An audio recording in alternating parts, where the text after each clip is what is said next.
Price the Lord. ஆண்டவரும் இரட்சகருமாகிய இயேசு கிறிஸ்துவின் இனிய நாமத்தினாலே யாவருக்கும் அன்பின் வாழ்த்துக்களை நான் தெரிவித்துக் கொள்கிறோம். இம்மட்டுமாய் நம் தேவனாகிய கர்த்தர் நம்மை ஒவ்வொரு நாளும் நம்முடைய கூடார மறைவில் வைத்து பாதுகாத்து பத்திரப்படுத்தி அவருடைய வாக்கு தத்தங்களின்படியாக நம்மை நடத்தி கொண்டு வருகிறார். குறிப்பாக 7 மாத காலங்கள் இந்த வருடத்தில் தேவன் நமக்கு செய்த நன்மைகள் ஏராளம்.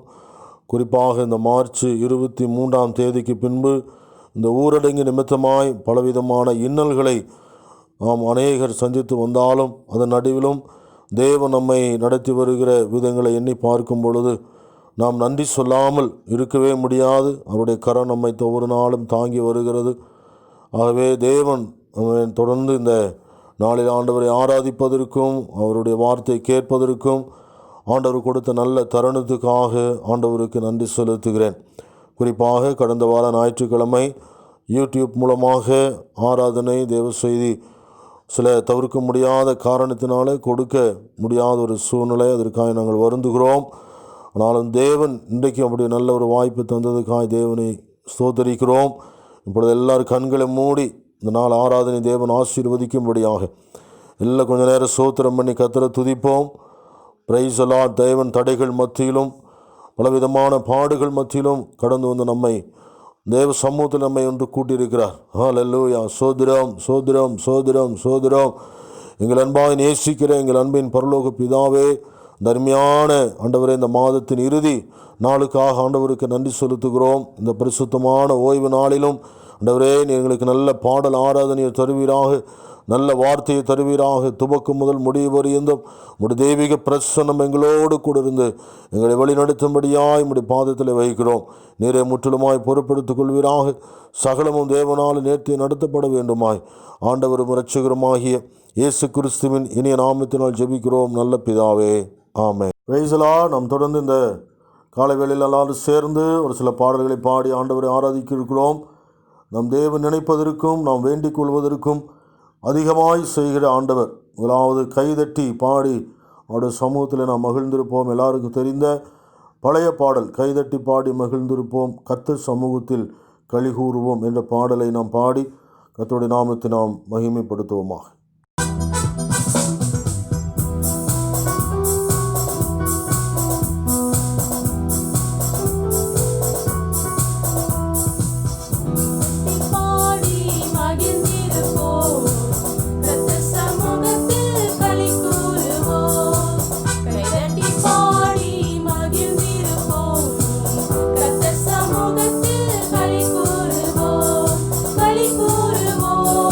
களி கூறுவோம்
அல்லேலூயா. கர்த்தருடைய நாமம் மகிமைப்படுவதாக. நம் தேவனாகிய கர்த்தர் இந்த வருடத்தில் 7 மாத காலங்கள் நம்மோடு கூட இருந்து நம்மை நடத்தி வந்திருக்கிறார்.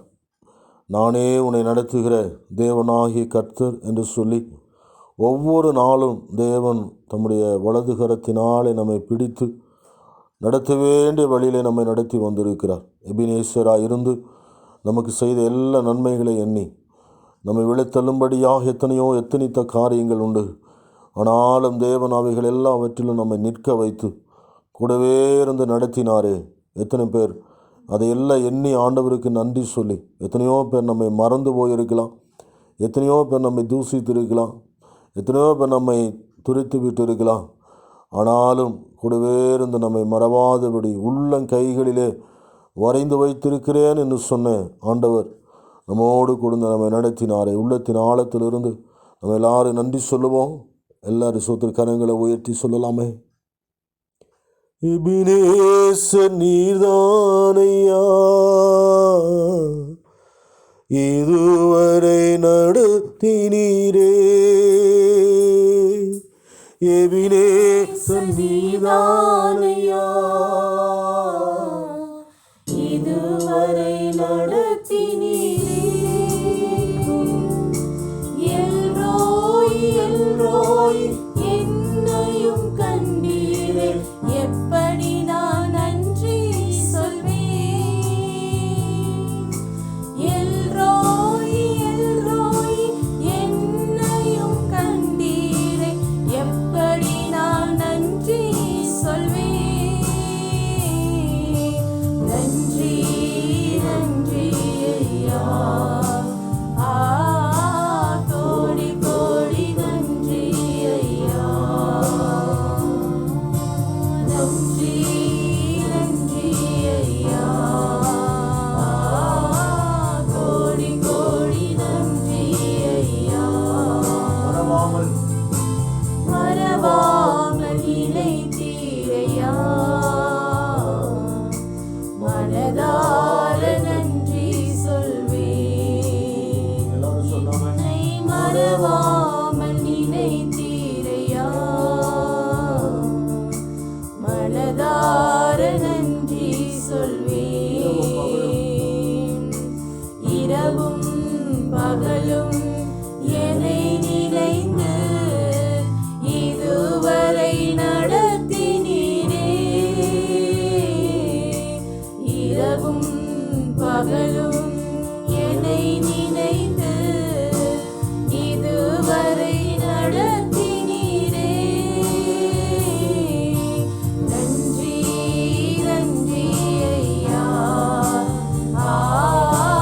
கோடி கோடி நன்றி ஐயா. நன்றி நன்றி ஐயா. கோடி கோடி நன்றி ஐயா. தடைகளை உடைத்தீரையா. தள்ளாட விடவில்லை. தடைகளை உடைத்தீரையா. தள்ளாட விடவில்லை. சோர்ந்து போன நேரமெல்லாம் தூக்கி என்னை சுமந்து வாக்கு தந்து தேற்றினீரே. சோர்ந்து போன நேரமெல்லாம் தூக்கி என்னை சுமந்து வாக்கு தந்து தேற்றினீரே. நன்றி நன்றி ஐயா. கோடி கோடி நன்றி ஐயா. நன்றி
பெரிதாய் கருதாவிடு, நாவு ஒட்டிக்கொள்ளும்.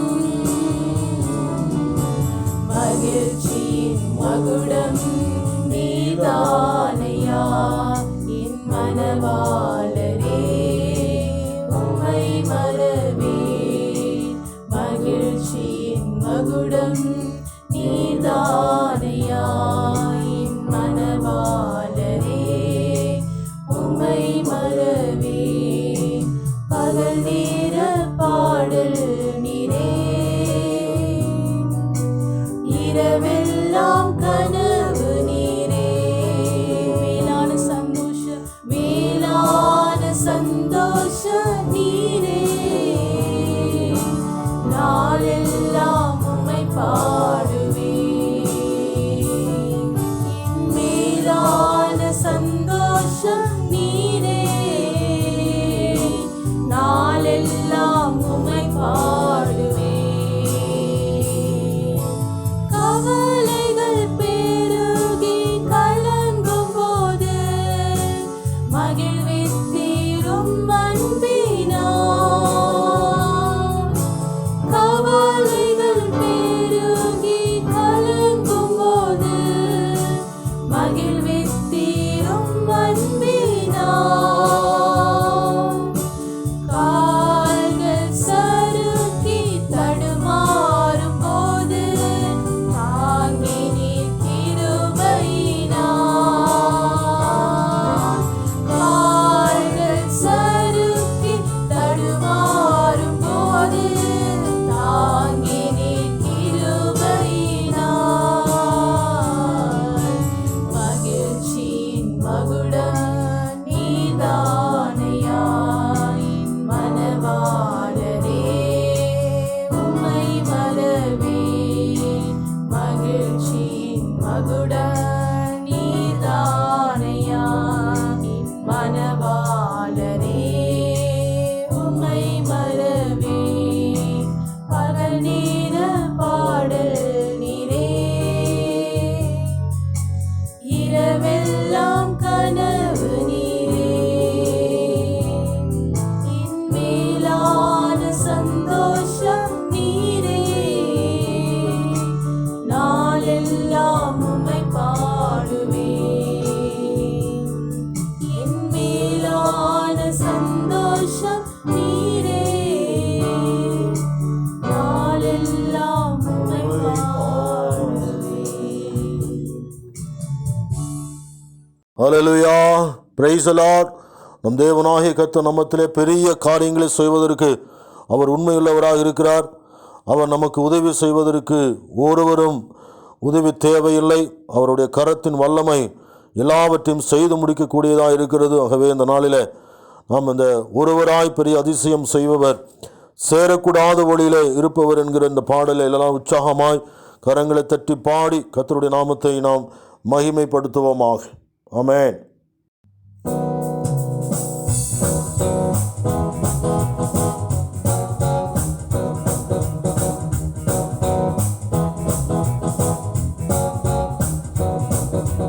ஒருவராய் பெரிய அதிசயம் செய்பவர், சேரக்கூடாத வழியில் இருப்பவர். ஒருவராய் பெரிய அதிசயம் செய்பவர், சேரக்கூடாத வழியில் இருப்பவர். உமக்கு உதவி தேவையில்லை, நீரே பெரியவர். உம் கரத்தின் வல்லமை எல்லாம் செய்து முடிக்கும். உமக்கு உதவி தேவையில்லை, நீரே பெரியவர். உம் கரத்தின் வல்லமை எல்லாம் செய்து முடிக்கும். நீர் மூச்சு விட்டால் கடலை பிளந்து நிற்கும். நீ சொல்லும் போது பிளந்த கடல் ஒன்று சேரும். நீர் மூச்சு விட்டால் கடலை பிளந்து நிற்கும். நீ சொல்லும் போது பிளந்த கடல் ஒன்று சேரும். உமக்கு உதவி தேவையில்லை, நீரே பெரியவர். உம் கரத்தின் கரத்தின் வல்லமை எல்லாம் செய்து முடிக்கும். உமக்கு உதவி தேவையில்லை, நீரே பெரியவர். உம் கரத்தின் வல்லமை எல்லாம் செய்து முடிக்கும். காற்றை அனுப்பி கரியை கொடுப்பி, கல்லை பிளந்து குடிக்க தண்ணீர் தருவி. காற்றை அனுப்பி கரியை கொடுப்பி, கல்லை பிளந்து குடிக்க தண்ணீர் தருவி. காற்றை அனுப்பி கரியை கொடுப்பி, கல்லை பிளந்து குடிக்க தண்ணீர் தருவி. உமக்கு உதவி தேவையில்லை, நீரே பெரியவர். உம் கரத்தின் வல்லமை எல்லாம் செய்து முடிக்கும். உமக்கு உதவி தேவையில்லை, நீரே பெரியவர். உம் கரத்தின் வல்லமை எல்லாம் செய்து முடிக்கும். ஒரு வார்த்தை சொன்னால் மாறி போகும், என் நெருக்கமெல்லாம் தூரம் ஓடி போகும். ஒரு வார்த்தை சொன்னால் எல்லாமே மாறி போகும், என் நெருக்கமெல்லாம் தூரம் ஓடி போகும். உமக்கு உதவி தேவையில்லை, நீரே பெரியவர். உம் கரத்தின் வல்லமை எல்லாம் செய்து முடிக்கும். உமக்கு உதவி தேவையில்லை, நீரே பெரியவர். உம் கரத்தின் வல்லமை எல்லாம் செய்து முடிக்கும். கிருபைகள் என்னை பெருக செய்திரே ஸ்தோத்திரம். உம் கரங்களால் என்னை அழைத்து கொண்டிரே ஸ்தோத்திரம். சொல்லாம கிருபைகள் கிருபைகள் என்னை பெருக செய்திரே ஸ்தோத்திரம். உம் கரங்களால் என்னை அழைத்து கொண்டிரே ஸ்தோத்திரம். துதியும் கனமும் எல்லாம் உமக்கே தேவா, உமக்கே.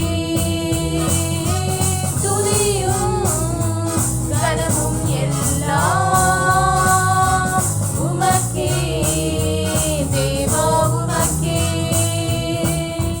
சோதனை என்னில் சூழ்ந்த போது நீ காத்தீ,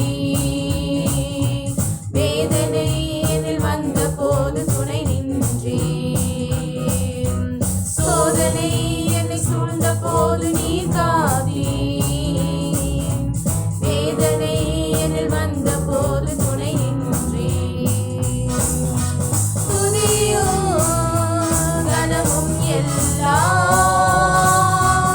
உமக்கே தேவா, உமக்கே.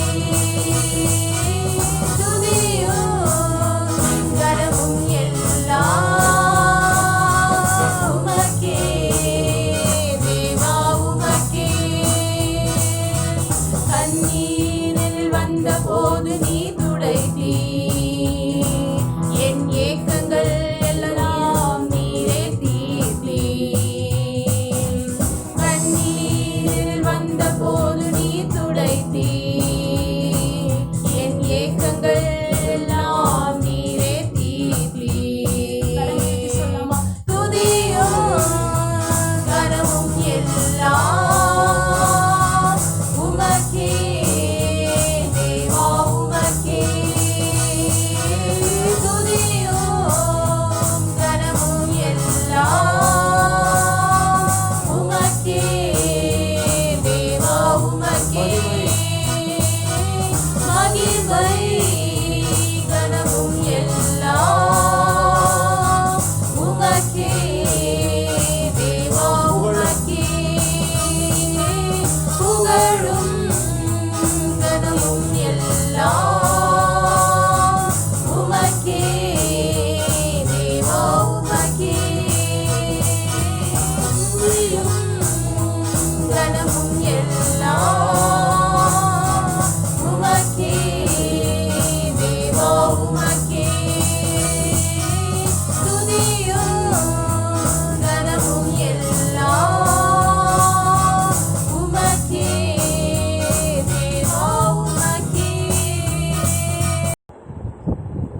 ஹல்லேலூயா. ஆராதனை நேரத்துக்குள்ளாக நாம் வந்திருக்கிறோம். அவர் ஒருவரே நம்முடைய தேவன், நம்மை உருவாக்கினவர். அவருடைய கண்கள் நம்மை எப்பொழுதுமே நோக்கி கொண்டிருக்கிறது. தேவனுக்கு நாம் ஆராதனை செலுத்தும்படியாக இந்த நேரத்திலே நாம் முழங்கால் படியிட்டு முடிந்தவர்கள் உங்களிடத்திலே நாம் அவருடைய நாமத்தை நாம் உயர்த்தும் போது நிச்சயமாகவே தேவ ஆவியானவர் நம்ம மத்தியில் இறங்கி வர இருக்கிறார். ஹல்லேலூயா. எதெல்லாம் நம்ம முடியாது நம்ம வாழ்க்கையில் நினச்சிருக்கிறோமோ அதையெல்லாம் முடிய பண்ண அவரால் கூடும். ஹல்லேலூயா. அவரால் முடியாத காரியம் ஒன்றுமில்லை. என் தேவனால் கூடாத காரியம் ஒன்று உண்டோ என்று சொன்னது போல ஆண்டவர் இந்த நேரத்திலே நம்முடைய எல்லா காரியங்களும், நமக்கு தடையாக இருக்கக்கூடிய எல்லா காரியங்களையும் விடுதலையாக்கி நல்ல ஒரு சமாதானத்தை தேவன் கொடுத்து சந்தோஷத்தை கொடுத்து உண்மையாய் அவரை ஆராதிக்கும் பொழுது நிச்சயமாகவே கர்த்தர் நம்மை விடுவிப்பதற்கு அவர் போதுமானவராக இருக்கிறார். இயேசுவே ஆண்டவர், அவர் ஒருவரே தேவன். ஹல்லேலூயா. இயேசுவே ஆண்டவர், இயேசுவே ஆண்டவர், இயேசுவே ஆண்டவர், இயேசுவே ஆண்டவர். வானம் பூமி யாவையும் தம் வார்த்தையாலே படைத்தார். வானம் பூமி யாவையும் தம் வார்த்தையாலே படைத்தார். சர்வ சிருஷ்டியின் நாயகன்,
அபிஷேகம் நம்மை நிரப்பட்டும். அற்புதத்தின் ஆவி, அற்புதத்தின் ஆவி ஊற்றும் ஐயா.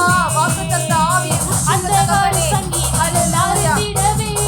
அக்கினியை ஊற்றிடுமே ஊற்றிடுமே வல்லமையை இந்த நாளில் எங்கள் மேலே ஊற்றிடுமே அக்கினியை இந்த நாளில் எங்கள் மீது வல்லமையோடு வல்லமை வல்லமை தாருமே தேசத்தை உமக்காக கலக்கிட அபிஷேகம் அபிஷேகம் ஊற்றுமே அனல் கொண்டு உமக்காக எழும்பிட வல்லமை வல்லமை தாருமே தேசத்தை உமக்காக கலக்கிட அபிஷேகம் அபிஷேகம் ஊற்றுமே அனல் கொண்டு உமக்காக எழும்பிட வல்லமை வல்லமை தாருமே தேசத்தை உமக்காக கலக்கிட அபிஷேகம் அபிஷேகம் ஊற்றுமே அனல் கொண்டு உமக்காக எழும்பிட வல்லமை வல்லமை தாருமே தேசத்தை உமக்காக கலக்கிட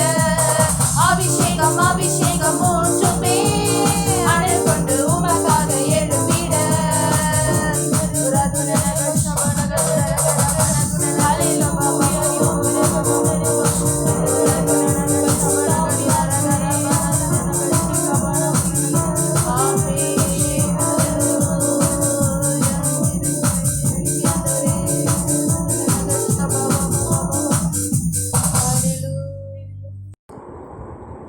ஹalleluya ஹalleluya. இந்த நேரத்தில் கூட தேவ பிரசன்னம் நம்ம மத்தியில் இறங்கி கொண்டு இருக்கிறது. பரிசுத்த ஆவியானவருடைய அபிஷேகத்தினால் நம்ம ஒவ்வொருவரும் நிரப்பப்படும்படியாக இந்த தேவ பிரசன்னத்தை நம்ம உணரும்படியாக எல்லா கரங்களை உயர்த்தி தேவனுக்கு இன்னும் நம்ம மகிமை செலுத்த இருக்கிறோம்.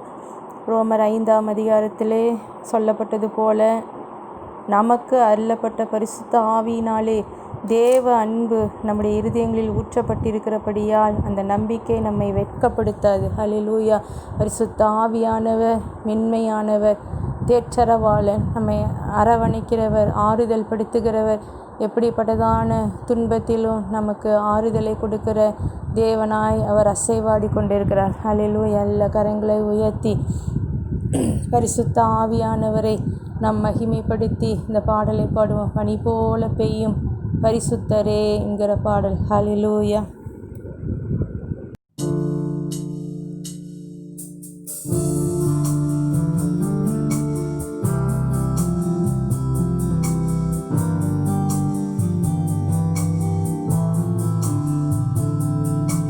பனி போல பெய்யும் பரிசுத்தரே மழையாக பொழியும் ஆவியே பனி போல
அல்லேலூயா அல்லேலூயா ஆராதனை உமக்கே அல்லேலூயா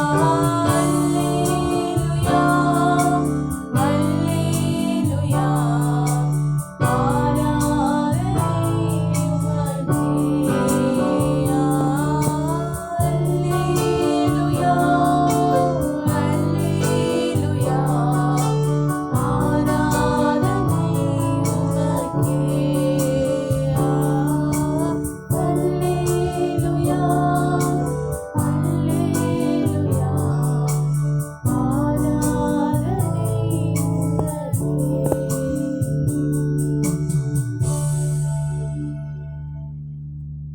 Praise the Lord. Hallelujah, hallelujah, hallelujah. சோதரம் சோதரம் சோதரம் சோதரம்.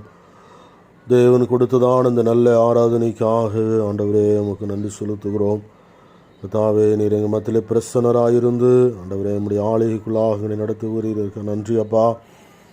தொடர்ந்து கர்த்தாவே இந்த ஆராதனை தேவன் மகிமைப்பட்டதுக்காக ஆண்டவருக்கு நன்றி செலுத்துகிறோம்.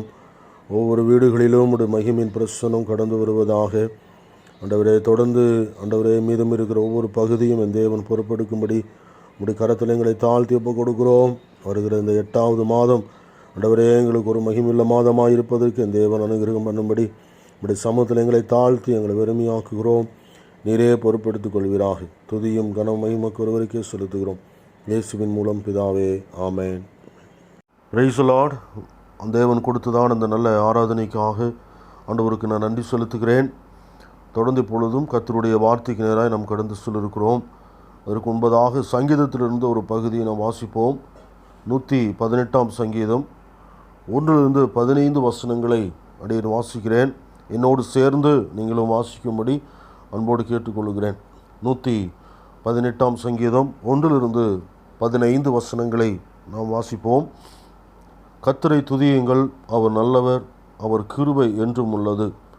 அவர் கிருபை என்றும் உள்ளதென்று இஸ்ரவேல் சொல்வதாக. அவர் கிருபை என்றும் உள்ளதென்று ஆரோனின் குடும்பத்தார் சொல்வார்களாக. அவர் கிருபை என்றும் உள்ளதென்று கர்த்தருக்கு பயப்படுகிறவர்கள் சொல்வார்களாக. நெருக்கத்திலிருந்து கர்த்தரை நோக்கி கூப்பிட்டேன். கர்த்தர் என்னை கேட்டருளி விசாலத்தில் வைத்தார். கர்த்தர் என் பட்சத்தில் இருக்கிறார், நான் பயப்படேன். மனுஷன் எனக்கு என்ன செய்வான்? எனக்கு அனுகூலம் பண்ணுகிறவர்கள் நடுவில் கர்த்தர் என் பட்சத்தில் இருக்கிறார். என் சத்துருக்களில் சரிக்கட்டுதலை காண்பேன். மனுஷனை நம்புவதை பார்க்கிலும் கர்த்தர் பேரில் பற்றுதலாய் இருப்பதே நலம். பிரபுக்களை நம்புவதை பார்க்கிலும் கர்த்தர் பேரில் பற்றுதலாய் இருப்பதே நலம். எல்லா ஜாதியாரும் என்னை வளைந்து கொண்டார்கள். கர்த்தருடைய நாமத்தினால் அவர்களை சங்கரிப்பேன். என்னை சுற்றிலும் வளைந்து கொள்கிறார்கள்.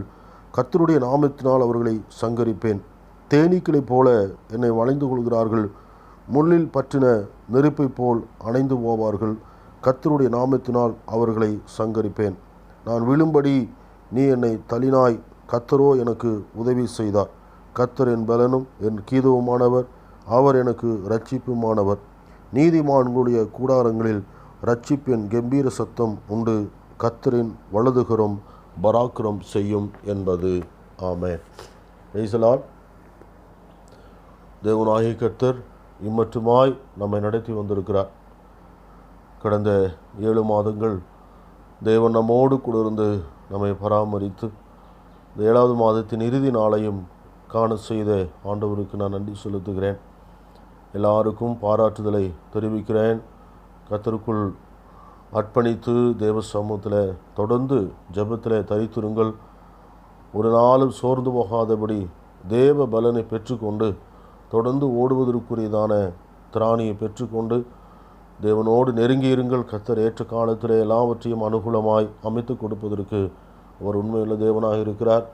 இந்த செப்டம்பர் மாதம் சபைகள் திறக்கப்படும் என்று சொல்லி மிகவும் ஆர்வத்தோடு எதிர்பார்த்து கொண்டிருந்தோம். ஆனாலும் இன்னும் தாமதமாகும் என்று சொல்லியிருக்கிறார்கள். ஆகவே ஆனாலும் பொறுமையோடு நாம் காத்திருப்போம். தேவனாய் கர்த்தர் அதற்கேற்ற நல்ல பாதைகளை திறந்து கொடுப்பாராக. தொடர்ந்து ஊழியங்களுக்காக, ஊழியக்காரருடைய குடும்பங்களுக்காக ஜெபித்து கொள்ளுங்கள். கர்த்தர் உங்களை ஆசீர்வதிப்பார். இப்பொழுது நாம் தொடர்ந்து கர்த்தருடைய வார்த்தைக்கு நேராய் கடந்து செல்வோம். கடந்த வாரம் சில தவிர்க்க முடியாத காரணத்தினாலே தேவனுடைய வார்த்தை கொடுக்க முடியாத ஒரு சூழ்நிலை. ஆனாலும் நீங்கள் பொறுத்திருந்ததுக்காக ஆண்டவருக்கு நன்றி செலுத்துகிறேன். ஆனாலும் இந்த நாளிலும் கர்த்தருடைய வார்த்தையை தேவன் நமக்கு தந்து நம்மை பலப்படுத்துவாராக. இப்பொழுதும் வேதமத்திலிருந்து ஒரு பகுதியை நாம் வாசித்து தொடர்ந்து கர்த்தருடைய வார்த்தையை நாம் கேட்போம். யோவேல் தீர்க்க தரிசன புஸ்தகம் 2ஆம் அதிகாரம் 18ஆம் வசனத்தை நான் வாசிக்கிறேன். யோவேல் 2ஆம் அதிகாரம் 18வது வசனம். கர்த்தர் தமது ஜனத்துக்காக வைராக்கியம் கொண்டு தமது ஜனத்தை கடாட்சிப்பார். கண்களை மூடி ஜெபம் செய்வோம். எங்கள் அன்பின் பரலோக பிதாவே, நீர் வைராக்கியம் உள்ள தேவன் என்பதை நாங்கள் அறிந்திருக்கிறோம். ஆண்டவராகிய தேவன், இந்த வார்த்தை கொண்டு நீர் எங்களோடு பேசும்படியாய் உம்முடைய சமூகத்தில் வைக்கிறோம். அடியேனை மூடி மறைத்து ஆவியான இன்றைக்கு நீ வெளிப்படுவீராக. தேவனாய் கர்த்தர் இந்த வார்த்தை கொண்டு எங்கள் மத்தியில் நிறைவேற்ற வேண்டிய காரியங்களை நிறைவேற்ற வேண்டுமாய் நாங்கள் ஜெபம் பண்ணுகிறோம். ஆண்டவருடைய கரத்தில் எங்களை அர்ப்பணிக்கிறோப்பா, நீரே பொறுப்படுத்திக்கொள்ளும். இயேசுவின் மூலம் ஜெபிக்கிறோம் நல்ல பிதாவே, ஆமேன், ஆமேன். நமது தேவனாகிய கர்த்தர் தேசத்துக்காக வைராக்கியம் கொள்ளுகிறவர் என்று சொல்லி நாம் இந்த வேதாகமத்தில் எப்பொழுது வாசித்தோம். ஆண்டவர் தேசம் என்கிற இந்த வார்த்தை சபையை குறிக்கிறது. ஆண்டவர் சபைக்காக மிகவும் வைராக்கியம் கொள்ளுகிறவர் என்று சொல்லி வேதாகமத்தில் அநேக இடத்துல நாம் அதை பார்க்கிறோம். இந்த வைராக்கியம் என்ற வார்த்தை அநேக நேரத்தில் அதிகமாக எல்லோருடைய வாழ்க்கையில் ஒரு பாதிப்பை ஏற்படுத்துகிற வார்த்தை என்பதை நாம் அறிந்திருக்கிறோம். ஆனால் ஆண்டவர் தம் சபைக்காக தன் ஜனங்களுக்காக வைராக்கியம் கொள்ளுகிறவர். அதில் உக்கிரமான வைராக்கியம், மகா உக்கிரமான வைராக்கியம் கொண்டார் என்றெல்லாம் நாம் அந்த வேதத்தில் வாசிக்க முடியும். ஆண்டவர் தன் சபையை குறித்து அவருக்கு ஒரு பெரிய நோக்கம் இருக்கிறது. அவர் தம்முடைய விலையேறப்பட்ட இரத்தத்தை சிந்தி இந்த சபையை அவர் சம்பாதித்தார். அவர் தம்முடைய இரத்தத்தை சிந்தி சம்பாதிக்கப்பட்ட இந்த சபையை குறித்து அவருக்கு மிகவும் ஒரு வைராக்கியம் இருக்கிறது என்று சொல்லி நம்ம பார்க்க முடியும். ஆண்டவர் தம்முடைய சபைக்காக ஒரு கிரியை செய்து கொண்டிருக்கிறார். கட்டாயம் இந்த சபையை தன்னோடு சேர்த்து கொள்ள வேண்டும் என்பதில் அவர் மிகவும் அக்கறையுள்ள பாரமுள்ள தேவனாக இருக்கிறார். ஏசாயா 9ஆம் அதிகாரம் 7வது வசனத்தில் நாம் பார்க்கும் பொழுது அதில் சொல்லப்படுகிறது, தாவீதின் சிங்காசனத்தையும் அவருடைய ராஜ்யத்தையும் அவர் திடப்படுத்தி அதை இது முதற்கொண்டு என்றென்றைக்கும் நியாயத்தினாலும் நீதியினாலும் நிலைப்படுத்தும்படிக்கு அவருடைய கர்த்தத்துவத்தின் பெருக்கத்திற்கும் அதன் சமாதானத்துக்கும் முடிவில்லை. சேனைகளின் கர்த்தருடைய வைராக்கியம் இதை செய்யும் என்று சொல்லி அந்த இடத்துல வாசிக்க முடியும்.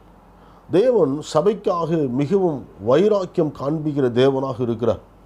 ஆகவேதான் ஆண்டவர் சொல்லுகிறார், பாதாளத்தின் வாசல்கள் சபையை மேற்கொள்வதில்லை என்று சொல்லி ஆண்டவர் இந்த சபைக்காக வைராக்கியம் கொள்கிற தேவனாக இருக்கிறார். சபை ஸ்தாபிக்கப்பட்டிருக்கிற அந்த நோக்கம் நாம் அறிந்தவராக இருக்கிறோம். ஆண்டவர் ஏற்கனவே அந்த சபைக்கு கற்றுக் கொடுத்த அந்த வாக்குத்தத்தமான வார்த்தையை நாம் அறிந்திருக்கிறோம். சபைதான் அவருடைய பெரிய ஒரு மாஸ்டர் பிளானாக இருக்கிறது. அந்த சபைக்காகத்தான் அவர் தன்னையே ஒப்பு கொடுத்தார் என்று நாம் அறிந்திருக்கிறோம்.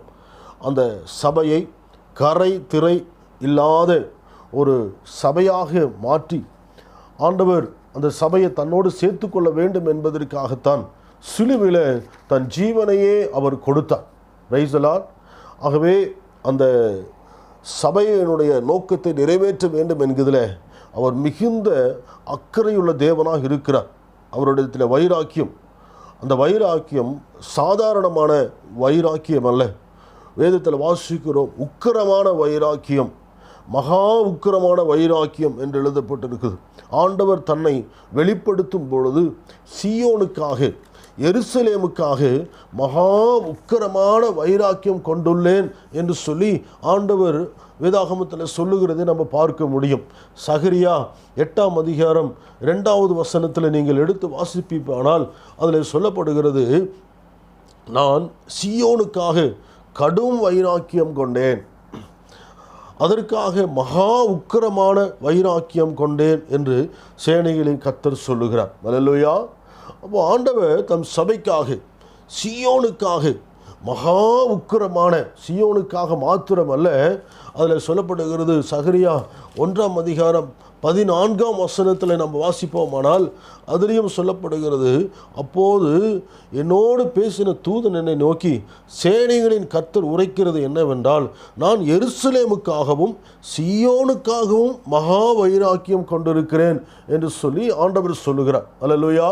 அப்போது ஆண்டவருடைய வைராக்கியம் ஒருவனை சீயோனாக மாற்ற வேண்டும், ஒரு விசுவாசியை எருசலேமாக மாற்ற வேண்டும். ஆகவே தான் அவர் அந்த ஒரு விசுவாசியை குறித்து, ஒரு மனிதனை குறித்து ஆண்டவர் ஒரு பயங்கரமான வைராக்கியம் உள்ள தேவனாக இருக்கிறார். அல்லேலூயா. ஏனென்றால் ஒருவனை தேவன் அதற்காகத்தான் அழைத்திருக்கிறார்.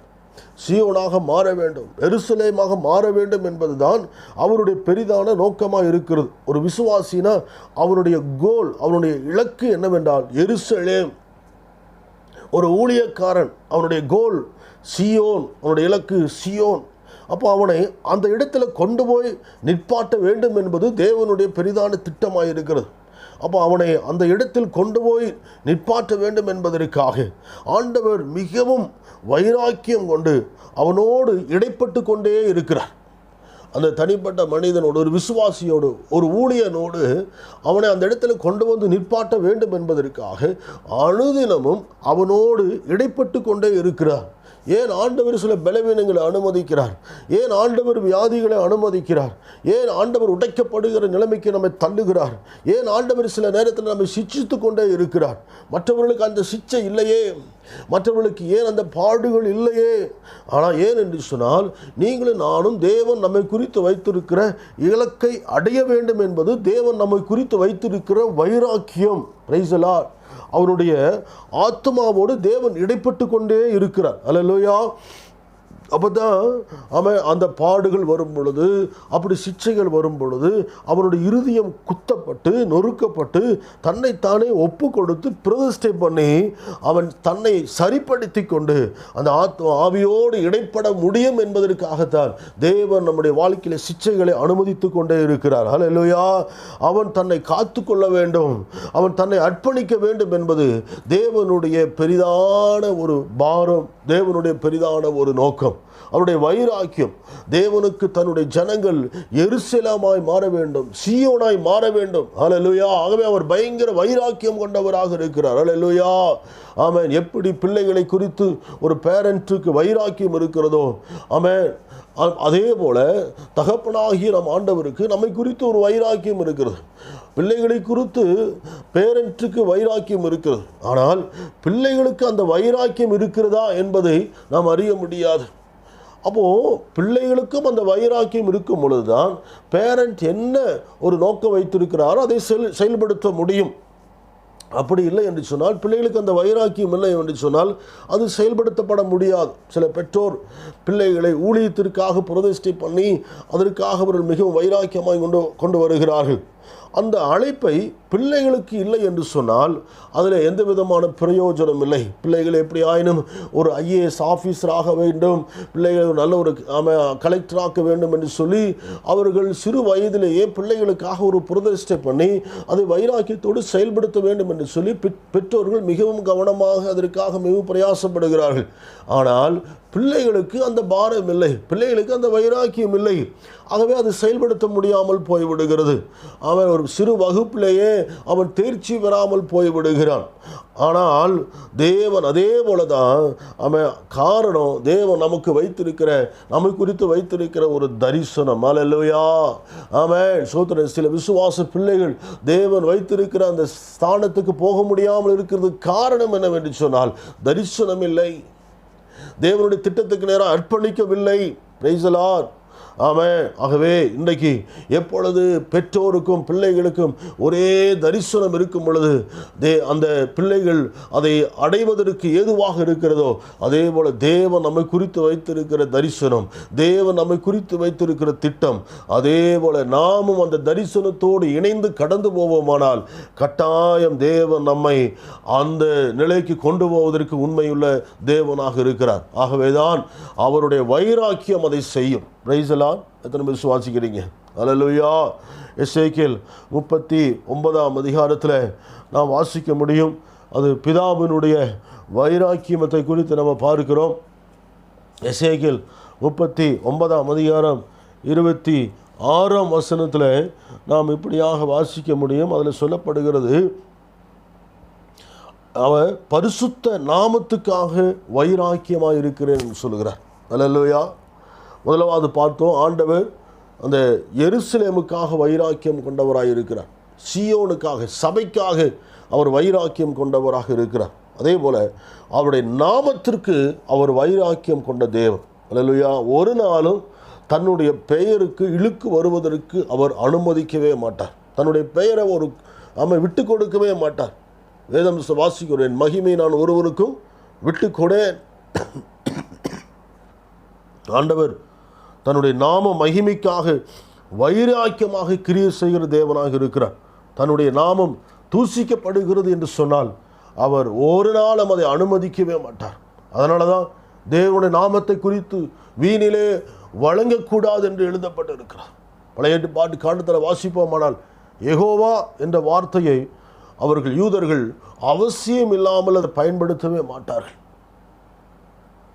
அந்த நாமம் என்பது அவன் பயப்படக்கூடிய அந்த அளவுக்கு அந்த நாமத்து மேல் அவ்வளவு பயம் இருக்கும். தேவையில்லாமல் அந்த வார்த்தையை பயன்படுத்த மாட்டார்கள். இயேசுவின் நாமத்தை நம்ம சுலபமாக யூஸ் பண்ணி விடுகிறோம். சில கேலி செய்வதற்கு, கிண்டல் செய்வதற்கு, இயேசுவின் நாமத்தினால நான் உன்னை தள்ளி விடுறேன், இயேசுவின் நாமத்தினால நான் இப்படி சொல்கிறேன்னு சொல்லி சுலபமாக இயேசுவின் நாமத்தை நாம் விளையாட்டுக்காக பயன்படுத்தி விடுகிறோம். தேவன் அதை ஒரு நாளும் அனுமதிக்கவே மாட்டார். இயேசுவின் நாமத்திற்கு பாதாளமே நடுங்கிக் கொண்டிருக்கிறது. அல்லேலூயா. நாமம் என்கிறது தான் மிகவும் ஒரு வல்லமை உள்ள சக்தி உள்ளது என்று சொல்லி நாம் அறிந்திருக்கிறோம். ஆண்டவர் சொல்லுகிறார், என்னுடைய நாமத்திற்காக நான் வைராக்கியமாக இருக்கிறேன் என்று ஆண்டவர் சொல்லுகிறார். Price the Lord. அப்போ என்னுடைய ஜனத்துக்காக நான் வைராக்கியமாக இருக்கிறேன். Price the Lord. ஆண்டவர் அவருடைய வைராக்கியம் இப்படி இருக்கும் பொழுது சபை குறித்து, சபை நம்ம தான் சபை குறித்து வைராக்கியம், சீயோனாய் மாற்ற வேண்டும் என்பதில் வைராக்கியம், எருசலேமாய் மாற்ற வேண்டும் என்பது வைராக்கியம், அவருடைய நாமத்தை குறித்து வைராக்கியம். Price the Lord. அப்படி ஆண்டவர் வைராக்கியமாக இருக்கிறதுனால அவருடைய பிள்ளைகளாகி நாமும் அவருடைய நாமத்துக்கு தூசணம் வரக்கூடாது என்பதில் நாம் மிகவும் வைராக்கியம் உள்ளவர்களாக இருக்க வேண்டும். Price the lord. அல்லேலூயா. ஆமென். என் நிமித்தம் தேவனுடைய நாமம் தூஷிக்கப்படுகிறதா? என் நிமித்தம் தேவனுடைய நாமம் மகிமையற்ற நிலைமைக்கு வருகிறதா? உடனே நான் அர்ப்பணிக்க வேண்டாம். உடனே தேவ சமூகத்தில் என்னை தாழ்த்த வேண்டாம். Praise the lord. அல்லேலூயா. ஆமென். ஆண்டவர் தன் வீட்டை குறித்து வைராக்கியம் உள்ளவர் என்பது யோவான் 2:17 நம்ம வாசிக்க முடியும். அவர் புதிய பாட்டுக்கு 2 யோவான் அதில் 2 எடுத்து வாசிப்போம். 17 உம்முடைய வீட்டை குறித்து உண்டான பக்தி வைராக்கியம் என்னை பட்சித்தது. Price the Lord. அப்போது ஆண்டவர் தேவ ஆலயத்தின் மேலே ஒரு வைராக்கியம் உள்ளவராக இருக்கிறார். Praise the Lord. தேவ ஆலயம், அதாவது நாம் ஆராதிக்கிற அந்த கட்டடத்தை சொல்லவில்லை, நீங்களே தேவ ஆலயம் என்று ஆண்டவர் சொல்லுகிறார். இந்த சரீரம் தேவனுடைய ஆலயமாக இருக்கிறது. ஆகவே ஒரு தனி மனிதனுடைய ஜீவியம், அவனுடைய சரீரம் ஆலயமாக இருக்கிறது. ஆகவே இந்த சரீரத்தை குறித்து ஒரு பக்தி வைராக்கியம் ஆண்டவருக்கு, இந்த சரீரத்தை குறித்து ஒரு பக்தி வைராக்கியம் இருக்கிறது. Praise the Lord. 1 கொரிந்தியர் 3 வாசிக்கும் பொழுது வாசிக்கும், நீங்களே தேவ ஆலயமாக இருக்கிறீங்க. நம்ம எல்லாரும் நடமாடுகிற ஒரு ஆலயமாக இருக்கிறோம். அப்போ தேவனுடைய ஆலயம் பரிசுத்தமாக இருக்க வேண்டும் என்பது தேவனுடைய வைராக்கியம். அப்போ ஒருவன் அதை கெடுத்தா நான் அதை கெடுப்பேன் என்று ஆண்டவர் சொல்லுகிறார். Price the Lord. அப்போ ஆண்டவருடைய வைராக்கியம் இந்த சரீரமாகிய இந்த ஆலயம் எப்பொழுதுமே பாதுகாக்கப்பட வேண்டும். இதை பாதுகாக்க வேண்டிய பொறுப்பு அவர்களுடைய பொறுப்பு. தேவன் உங்களை சபையில் வைத்திருப்பதனுடைய நோக்கம் என்னவென்று சொன்னால் ஜெபிக்க வேண்டும், சபைக்காக ஜெபிக்க வேண்டும், ஊழியங்களுக்காக ஜெபிக்க வேண்டும். Price the Lord. அப்போ இந்த ஜெபம் கேட்கப்பட வேண்டுமானால் இந்த சரீரம் பரிசுத்தம் உள்ளதாக இருக்க வேண்டும் என்று சொல்லி ஆவியானவர் திருபுரம் பற்றி கொண்டு இருக்கிறார். அல்லேலூயா. தீத்து 2ஆம் அதிகாரம் 14வது வசனத்தில் வாசிக்கும் பொழுது நாம் ஒவ்வொருவரும் நற்கிரியை செய்கிறவர்களாக இருக்க வேண்டும் என்று நம்மை குறித்து அவர் ஒரு வைராக்கியம் உள்ளவராக இருக்கிறார்.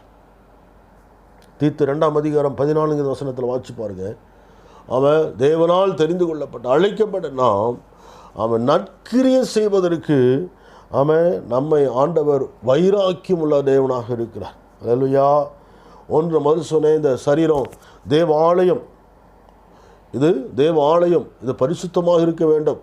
இரண்டாவது, இந்த சரீரத்தினுடைய செய்கைகள் நற்கிரிகைகளாக இருக்க வேண்டும்.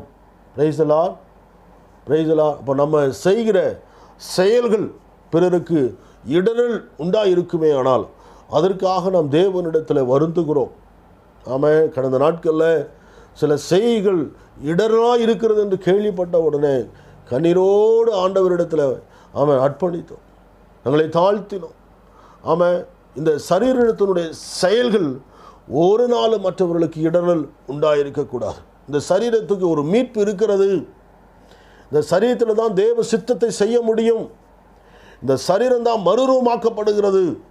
இந்த சரீரத்தை பரிசுத்தமாய் பாதுகாக்க வேண்டும் என்று நம்முடைய தலையாய கடமை. இந்த சரீரத்தில் நாம் நற்கிரியை செய்ய வேண்டும் என்று சொல்லி தேவன் விரும்புகிறார். ஆண்டவர் நம்மை நற்கிரியை செய்வதற்காகவே நம்மை அவர் தெரிந்து கொண்டிருக்கிறார். அல்லேலூயா. அதனால தான் ஆண்டவர் சொல்லுகிறார், பரிசுத்தமாக இருக்கிறது போல, நான் பரிசுத்தமாக இருக்கிறது போல நீங்களும் பரிசுத்தராக இருங்கள். அல்லேலூயா. அப்போ நம்முடைய செய்கைகள், நம்முடைய நடக்கைகள் எல்லாவற்றிலும் நாம் அந்த நற்கிரியை செய்கிறவர்களாக இருக்க வேண்டும் என்பது குமாரனுடைய பெரிதான ஒரு வைராக்கியமாக இருக்கிறது. அல்லேலூயா, அல்லேலூயா. ஆமென். பரிசுத்த ஆவியானவருக்கும் நம்மை குறித்து பெரிய ஒரு வைராக்கியம். யாக்கோபு 4ஆம் அதிகாரம் 5வது வசனத்தில் வாசிக்கிறோம். யாக்கோபு 4ஆம் அதிகாரம் 5வது வசனத்தில் நாம் இப்படியாக வாசிக்க முடியும்.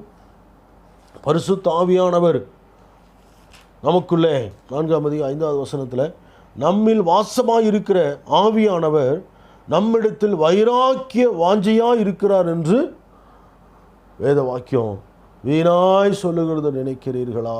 பரிசுத்த ஆவியா நமக்குள்ள வைராக்கிய வாஞ்சையுள்ளவராக இருக்கிறார். அல்லேலூயா, அல்லேலூயா. எனக்கு அன்பானவர்களே, இந்த மாதத்தின் இறுதி நாளில் தேவன் உங்களை குறித்து, என்னை குறித்து வைராக்கிய வாஞ்சியுள்ளவராக இருக்கிறார். Praise the lord. ஆமென். சபை குறித்து அவருக்கு ஒரு வைராக்கியம் இருக்கிறது. நீ சீயோனாய் மாற வேண்டும், எருசலேமாய் மாற வேண்டும், அவருடைய வருகைக்கு நீ ஆயத்தமாக வேண்டும் என்பதில் தேவனுக்கு ஒரு பெரிய ஒரு வைராக்கியம் இருக்கிறது. Praise the lord. உக்கிரமான வைராக்கியம். அல்லேலூயா. அதனால தான் அவர் சொல்லுகிறார், அந்த யாக்கோபு 4:6 வாசிக்கிறோம், அவர் அதிகமான கிருபையை அளிக்கிறார். அல்லேலூயா, அல்லேலூயா. அதிகமான கிருபையை அளிக்கிறார். Price the Lord. எதற்கு? அவன் நம்மை அதை அடிக்கடி வேதனைப்படுத்தி வந்த காரியங்களை மறப்பதற்கு, உலகத்தை வெறுப்பதற்கு, உலகத்தை எதிர்த்து நிற்பதற்கு, உலக சிநேகத்தை விட்டு வெளியில் வருவதற்கு அவர் சொல்லுகிற அதிகமான கிருபையை அளிக்கிறார். அல்லேலூயா, அல்லேலூயா. ஆண்டவர் ஏன் இவனை தூங்க விட மாட்டேங்கிறார்? ஆண்டவர் ஏன் இவனை அடிக்கடி அடிக்கிறார், சிட்சிக்கிறார், கண்டிக்கிறார்? ஆமென். பாவத்தை குறித்து உணர்த்துகிறார். அல்லேலூயா. ஆமென். நியாய தீர்ப்பை குறித்து, உலகத்தை குறித்து, நீதியை குறித்து அவர் கண்டித்து உணர்த்துகிறார். அல்லேலூயா. ஆமென். அதனால தான் தாவீது சொன்னார், ஆண்டவரே, நான் முன்னால் போனாலும் அங்கே இருக்கிறீங்க, பின்னால் வந்தாலும் அங்கே இருக்கிறீங்க. ஆண்டவரே, படுத்தாலும், ஆண்டவர் உட்கார்ந்தாலும், நடந்தாலும் நீ என்னை விடவே மாற்றிக்கிறீங்களேன்னு சொல்லி, ஆமாம், நான் பாதாளத்துக்கு போயினேன், அங்கேயும் உன் கை என்னை இறுக பிடித்து கொள்ளுகிறது. Praise the lord. அல்லேலூயா. ஆமாம். எனக்கு அன்பானவளே, அபிஷேகம் என்று ஒருவன் பெற்றிருப்பான். ஆனால் ஆமாம், அவன் ஏதோ ஒரு சூழ்நிலையில் பின்மாறி போகக்கூடிய நிலை வரும் பொழுது, ஆண்டவர் வீட்டு தூரமாய் போகக்கூடிய நிலைமை வரும் பொழுது, ஆவியானவரனை விடவே மாட்டார். Price the Lord. நீ என்னுடைய சித்தத்துக்கு வந்தே தீரணும், நீ மட்டும் என்னுடைய சித்தத்துக்கு வரலைன்னா உன்னை கொன்னே போடுவேங்கிறார். மோசேவுக்கு அப்படி தான் சொன்னார். மோசேவுக்கு என்னுடைய சித்தத்தை நீ செய்யலினா உன்னை கொன்னே போடுவேங்கிறார். வார்த்தையின் மூலமாக ஆண்டவர் நம்மோடு பேசுவார், செய்தியின் மூலமாக ஆண்டவர் நம்மோடு பேசுவார், சிச்சையின் மூலமாக ஆண்டவர் நம்மோடு பேசுவார், பாடுகள் மூலமாக நம்மோடு பேசுவார். ஏதோ ஒரு வகையில் ஆண்டவர் நம்மை புடமிட்டு கொண்டே இருப்பார். Praise the lord. அல்லேலூயா. அபிஷேகம் என்று சொல்லி நீங்கள் பெற்றிருப்பீர்களானால் நீங்கள் தேவனிடத்தில் சிக்கிட்டீங்கன்னு அர்த்தம், தேவனிடத்தில் மாட்டிக்கொண்டீங்கன்னு அர்த்தம். Price the Lord. அதுக்கு பின்பு ஆண்டவர்களை உருட்டி எடுத்து உன்னை உருவாக்குகிற வரைக்கும் அவர் விடவே மாட்டார். Price the Lord. ஒரு சின்ன தப்பு பண்ணால் கூட, மற்றவங்களாம் பெரிய பெரிய தப்பு பண்ணுறாங்க, அவங்கெல்லாம் தைரியமாக போயிட்டுருக்குறாங்க. ஆனால் ஒரு சின்ன தப்பு நம்மளை போட்டு பாடாப்படுத்திடுது.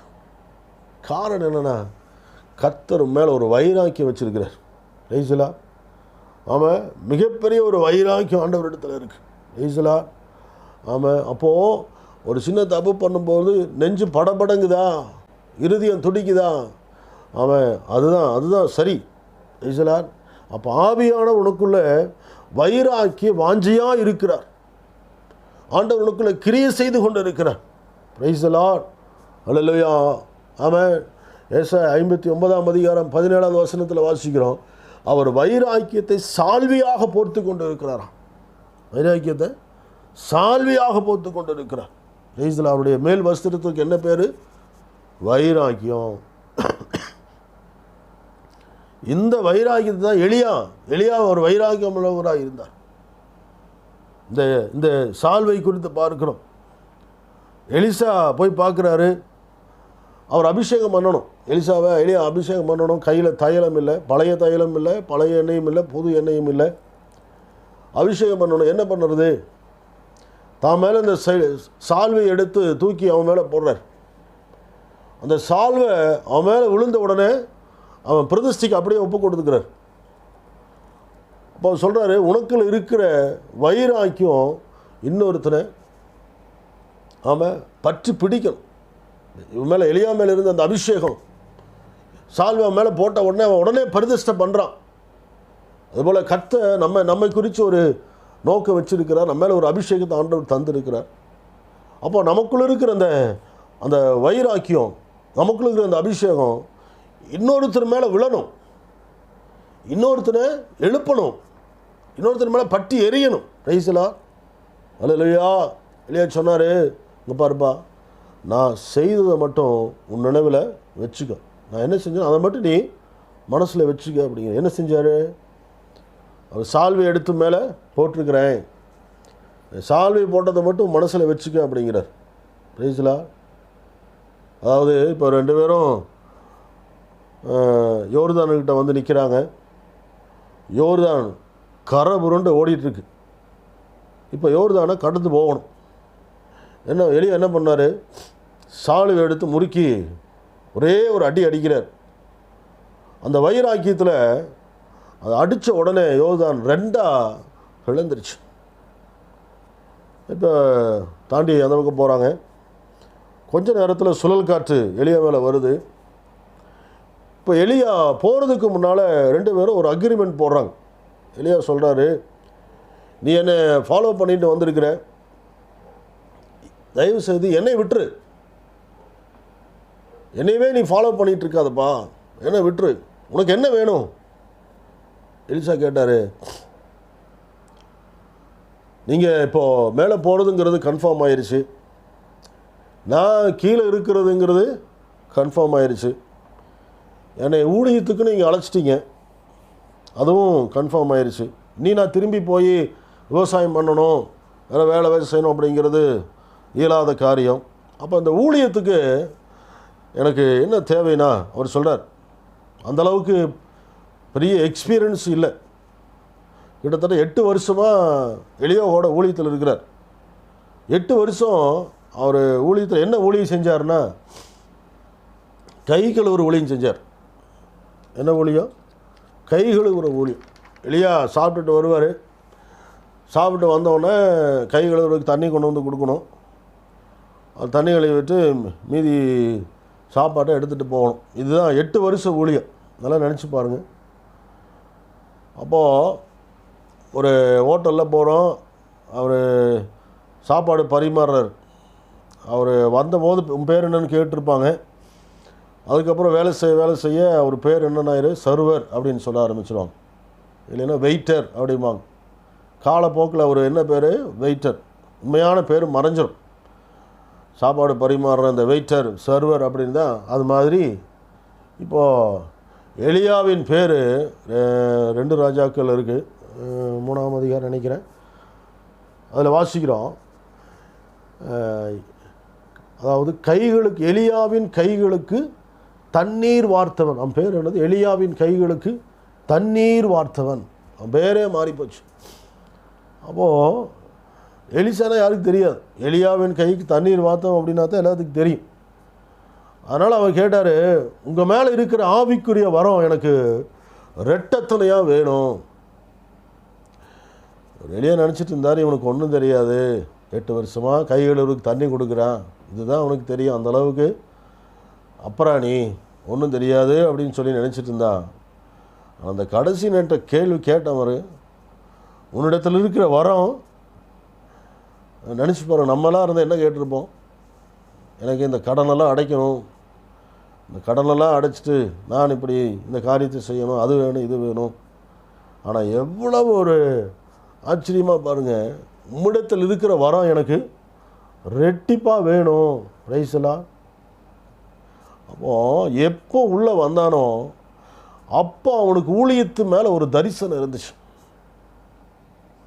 8 வருஷம் கைகளுற வேலை செஞ்சாலும் அந்த ஊழியத்தினுடைய தரிசனம் அவனுக்கு மங்கி போகவே இல்லை. இதே நானாக இருந்திருந்தேன், என்னடா ஊழியம், அவன் சாப்பிட்றான், நான் போய் தண்ணி எடுத்து கொடுக்கணும், கை கழுவணும், கை கழுவுனதுக்கப்புறம் மீதி சாப்பாட்டை கொண்டு, இது என்ன இதெல்லாம் ஒரு ஊழியமா, கம்முன்னு இதை விட்டு போட்டு வேறு பக்கம் போகலாம். அந்த தரிசனமே மாறி இருக்கும். நானாக இருந்தால் அப்படி செஞ்சுருப்பேன். ஆனால் பாருங்கள், இவன் தரிசனத்தினுடைய அந்த கண்கள் அது கொஞ்சம் கூட குறையவே இல்லை. அவன் கேட்ட அவன் வாஞ்சி என்னன்னா, ரெட்டிப்பான எனக்கு வர வேணும். ஹல்லேலூயா, ஹல்லேலூயா.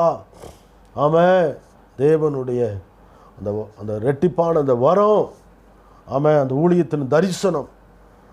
அவன் இன்னைக்கு எத்தனை நெருக்கங்கள் வந்தாலும் ஊழியத்தினுடைய தரிசனம் குறையவே கூடாது, வாஞ்ச குறையவே கூடாது. ஆண்டவர் நமக்குன்னு ஒரு ஊழியம் வச்சிருக்கிறார். அந்த டைம் வரும் பொழுது ஆண்டவர் நம்முடைய கையில் கொடுப்பார், எதிர்பார்ப்பார். நம்ம எந்த அளவுக்கு அந்த ஊழியத்தை நிறைவேற்றுகிறோன்னு எதிர்பார்ப்பார். அந்த அவன் ஒரு ஊழியத்தை உங்களை கொண்டு தான் செய்யணும்னா ஆண்டவர் உங்களை கொண்டு தான் செய்ய முடியும், செய்வார். ரைசலா. இப்போது எலியா மேலே அந்த சால்வை அவர் போட்டார். ரைசலா. அவன் அதாவது எலியா இப்போ போகிறாரு, மேலே போகிறாரு, மேலே இருந்து அந்த சால்வை பறந்து வருது. இந்த சால்வை எடுத்தார், ஒரு முறுக்கி ஓங்கி யோர்தான் அடித்தார். அவன் என்னாச்சு, யோர்தான் 2 பிளந்துருச்சு. நல்லா நினச்சி பாருங்கள், எலியா 10-15 வருஷமாக ஊழியம். இந்த 10-15 வருஷம் ஊழியத்துக்கு அப்புறம் தான் ஒரு மிகப்பெரிய ஒரு அற்புதம், யோர்தானை 2 பிளக்கிற ஒரு அற்புதத்தை அவர் செய்தார். ஆனால் எலிசா அவன் பெற்றுக்கொண்ட உடனே ஃபஸ்ட்டு எக்ஸ்பீரியன்ஸு என்னென்னா, ஸ்டார்டிங்கே அவன் காரணம் என்னென்னா அந்த வைராக்கியம் என்கிற ஆமாம் அந்த சால்வை. பிரைஸலா. எத்தனை பேர் அதை புரிஞ்சுக்கிட்டீங்க? பிரைஸலா. ஹல்லேலூயா. ஆமென். ஆகவே தேவனுக்கு நம்மை குறித்து ஒரு வைராக்கியம் இருக்கிறது. நீ சீயோனா மாறணும், நீ எருசலேமா மாறணும். பிரைஸலா. கர்த்தருடைய வைராக்கியம் ஆமென் நம்மை அந்த நிலைமை கொண்டு போவதற்கு. ஆமென். பவுல் சொல்லும் பொழுது, உங்களுக்குள்ள வைராக்கியம், பகை இதெல்லாம் இருக்கக்கூடாது அப்படிங்கிறார். அதாவது இதெல்லாம் நம்ம இதுவரைக்கும் பார்த்தோம். குமாரனுடைய வைராக்கியம் பார்த்தோம், ஆவியானவருடைய வைராக்கியத்தை குறித்து பார்த்தோம், தேவனுடைய வைராக்கியத்தை குறித்து பார்த்தோம். இப்போது அவருடைய பிள்ளைகளாகி நமக்கு ஒரு வைராக்கியம் இருக்கணும். நமக்கு வைராக்கியம் இருக்கணும். நமக்கு இருக்க வேண்டிய வைராக்கியம் என்ன சொல்லுங்கள்? நமக்கு என்ன வைராக்கியம் இருக்கணும்? கலாத்தியர் 4ஆம் அதிகாரம் 18வது வசனத்தை வாசிச்சு பாருங்கள். கலாத்தியர் 4ஆம் அதிகாரம் 18வது வசனம். நல் விஷயத்தில் வைராக்கியம் பாராட்டுவது நல்லது. ஆமாம், என்னது நமக்கு என்ன வைராக்கியம் இருக்கணும்? நல் விஷயத்தில் வைராக்கியம் பாராட்டும். அப்போது கெட்ட விஷயம்னு ஒன்று இருக்குது. அப்போது கெட்ட விஷயத்தில் நம்ம வைராக்கியம் பாராட்டவே கூடாது. அப்போது நல்ல வைராக்கியம் நம்ம எப்போ உண்டாகும்? நமக்குள்ள நல்ல வைராக்கியம் எப்போ உண்டாகுனா, தேவனுக்கு ஏற்ற துக்கம், தேவனுக்கு ஏற்ற துக்கம், சபை குறித்த ஒரு பாரம், தேவனுக்கு ஏற்ற துக்கம் உங்களுக்குள்ள பக்தி வைராக்கியத்தை உண்டாக்குகிறது என்று சொல்லி பவுல் 2 கொரிந்தியர் 7ஆம் அதிகாரம் 11வது வசனத்தில் அவர் சொல்லுகிறார். அப்போது அந்த துக்கம், தேவனுக்கு ஏற்ற துக்கம், சபை குறித்த ஒரு பாரம் ஒருவருக்குள் இருக்கும் பொழுது நிச்சயமாக நல்ல வைராக்கியத்துக்காக வைராக்கியம் பாராட்டுவாங்க. கெட்ட வைராக்கியத்துக்காக அவங்க அந்த வைராக்கியத்தை விட்டு கண்டிப்பாக அவங்க வெளியில் வருவாங்க. காரணம் என்னென்னா, தேவனுக்கு ஏற்ற ஒரு பார துக்கம் அவர்களுக்குள்ளே இருக்கிறது. ரைசலா. இப்போது இந்த தீய விஷயத்தில் வைராக்கியம் பாராட்டுவது ஒரு நாளும் நமக்குள்ளே இருக்கவே கூடாது. ஆவிக்குரிய வாழ்க்கை என்று வந்துவிட்ட பிறகு நமக்கு ஒரு வைராக்கியம் தேவைப்படுகிறது. அது நல் விஷயத்தில் வைராக்கியம். ஆவிக்குரிய வாழ்க்கை என்று வந்ததுக்கப்புறம் நல் விஷயத்தில் வைராக்கியம் பாராட்ட வேண்டும் என்று பவுல் கலாத்தியர் சபைக்கு அவர் சொல்லுகிறார். ஏன் அந்த சபைக்கு அவர் அப்படி பேசுகிறாரு? அதாவது இந்த மார்க்கத்துக்குள்ளே வருவதற்கு முன்பதாக உங்களுக்குள்ள மாம்சீக வைராக்கியம் இருந்துச்சு. ஆனால் நீங்கள் இந்த மார்க்கத்துக்குள்ளே வந்துட்ட பிறகு அந்த வைராக்கியம் மாம்சத்துக்கு ஏதுவாக இருக்கக்கூடாது, அது ஆவிக்கு ஏதுவாக மாறணும் அப்படின்னு சொல்கிறார். ஏன்னா மாம்சீக வைராக்கியம் பக்தி விருத்திக்கு ஏதுவாக உதவாது. மாம்சீக வைராக்கியம் பக்தி விதிக்கு உதவாது. நீங்கள் இந்த கிறிஸ்துவ மார்க்கத்துக்குள்ளே வந்து விட்ட பிறகு மாம்சீகத்தில் வைராக்கியம் பாராட்டுகிற ஒரு பெரிய கூட்டம் இன்னைக்கும் இருக்கத்தான் செய்கிறது. அவங்க பைபிள் வசனத்தின்படி நிச்சயமாக தங்களுடைய பிரதிபலனை பெற்றுக்கொள்ளவே முடியாது. மாம்சீகத்தில் வைராக்கியம் பாராட்டுகிறவர்கள் ஒரு நாளும் தன்னுடைய பிரதிபலனை பெற்றுக்கொள்ளவே முடியாது. மாம்சத்தின் கிரியை, அதாவது மாம்சம் தேவனுடைய ராஜ்யத்தை சுதந்திரிப்பது இல்லை என்று வேதத்தில் வாசிக்கிறோம். ரைசலா. கலாத்தியர் 5:20 நம்ம வாசிக்கிறோம். விக்கிரகாராதனை, பில்லிசூனியம், பகைகள், விரோதங்கள், வைராக்கியம், கோபங்கள், சண்டைகள், பிரிவினைகள், மார்க்க பேதங்கள் அப்படின்னு போட்டிருக்கு. அப்போ மாம்சத்தின் கிரிகள் தான் வைராக்கியம். அப்போது இவர்கள் தேவனுடைய ராஜ்யத்தை சுதந்திரிப்பது இல்லை என்று சொல்லி நம்ம பார்க்கிறோம். அப்போது இந்த கிறிஸ்தவத்துக்குள்ளே ஒரு ஆவிக்குரிய ஜீவியத்துக்குள்ளே இருந்து கொண்டு மாம்சத்தின் கிரிகள் இருக்கிறோமானா நாம் தேவனுடைய ராஜ்யத்தை சுதந்திரிப்போம் என்பது ஒரு நிச்சயமற்ற ஒரு காரியம். இது நம்ம தெளிவாக நம்ம புரிந்து கொள்ள வேண்டும். ஏன் கலாத்தியருக்கு இந்த வார்த்தையை எழுதுகிறார்? அந்த சபையினுடைய துவக்கம் எப்படி இருந்துச்சுன்னா, அருமையான ஒரு துவக்கம், அருமையாக துவங்கி அதனுடைய வளர்ச்சி அபாரமான வளர்ச்சி. ஆனால் திடீர்னு அந்த சபையினுடைய நிலவரம் ஒரு பயங்கரமான மோசமான நிலைமைக்கு தள்ளப்பட்டுருச்சு. அந்த சபையினுடைய மேன்மையை நீங்கள் பார்த்தீங்கன்னா ஆச்சரியப்படுவீங்க. கலாத்தியர் 5:7 வாசிக்கிறோம். நீங்கள் நல்லா ஓடினீங்க. அதில் பாருங்கள், நீங்கள் 7ஆம் அதிகாரம் 7ஆம் வசனம், நீங்கள் நன்றாய் ஓடினீர்களே. நல்லா ஓடிட்டு இருந்தாங்க. அவங்க ஆவியில் ஆரம்பித்தாங்க. ஆனால் இப்போது மாமிசத்தில் முடிக்கும்படி காத்து கொண்டு இருக்கிறாங்க. அப்போ நல்ல ஆவிக்குரிய துவக்கம் இருந்துச்சு, நல்ல வளர்ச்சி இருந்தது. திடீர்னு அவங்க ஏதோ சில சூழ்நிலையுமே மயங்கி போயிட்டாங்க. கடைசியில் மாமிசத்தின் கிரியில் போய் சிக்கிக்கிட்டாங்க. ஒருத்தருக்கு ஒருத்தர் வைராக்கியம், ஒருத்தர் மேலே ஒருத்தர் குற்றம், ஒருத்தர் மேலே ஒருத்தர் பகை. அப்போது குடும்பங்களுக்குள்ள கணவன் மனைவி மேலே வைராக்கியம், மாம்ச வைராக்கியம், இதெல்லாம் மாம்ச வைராக்கியம். ஊழியருக்கும் விசுவாசிகளுக்குமே மாம்ச வைராக்கியம், சகோதரிகளுக்குள்ள மாம்ச வைராக்கியம். இப்போது இப்படியே இருக்கும் பொழுது என்னாச்சுன்னா, கொஞ்ச நாளுக்கு அப்புறம் அதில் சொல்லப்படுகிறது, சத்தியத்திற்கு கீழ்ப்படியாமல் போக உங்களுக்கு தடை செய்தவன் யார்? அப்போ இந்த பாருங்கள், இந்த மாம்ச வைராக்கியம் என்னாச்சுன்னா, கொஞ்ச நாள் ஆனதுக்கப்புறம் சத்தியத்துக்கு கீழ்ப்படிய முடியல. அந்த வைராக்கியம் எங்கே கொண்டு நின்றுச்சு? சத்தியத்துக்கு கீழ்ப்படியாமல் பண்ணிடுச்சு. அப்போ நீங்கள் நல்லா புரிஞ்சுக்கணும், ஒரு நல்ல துவக்கம் இருந்துச்சு. ஆனால் அந்த மாம்சத்தின் வைராக்கியம் வந்தபோது தொடர்ந்து அவங்க தோல்வியை சந்திச்சுட்டே வராங்க. தோல்வியை சந்திச்சுட்டே வராங்க. இதை குறித்து யாக்கோபு 3ஆம் அதிகாரத்தில் சொல்லும் பொழுது சொல்கிறாரு. யாக்கோபு 3ஆம் அதிகாரம் 14வது வசனத்தில் சொல்லுகிறாரு, நீங்கள் எடுத்து வாட்சி பாருங்கள். உங்கள் இருதயத்தில் கசப்பான வைராக்கியத்தையும் விரோதத்தையும் வைத்தீங்கன்னா நீங்கள் அது குறித்து பெருமை பாராட்டாதீங்க. யாக்கோபு சொல்லுகிறார், உங்கள் இருதயத்தில் கசப்பான வைராக்கியம்னு சொல்லுகிறார். அப்போது வைராக்கியத்தில் நம்ம இன்னொரு வைராக்கியம், என்ன வைராக்கியம்? கசப்பான வைராக்கியம். இது ஒரு ஒரு மோசமான தன்மை. இந்த கசப்பு சாதாரணமாக போகவே போகாது.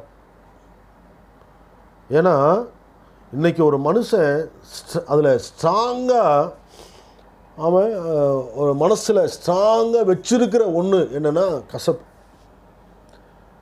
அந்த கசப்பினுடைய சக்தி அது என்னென்னா, எடுத்து வாட்சி பாருங்கள். எபிரேயர் 12ஆம் அதிகாரம்,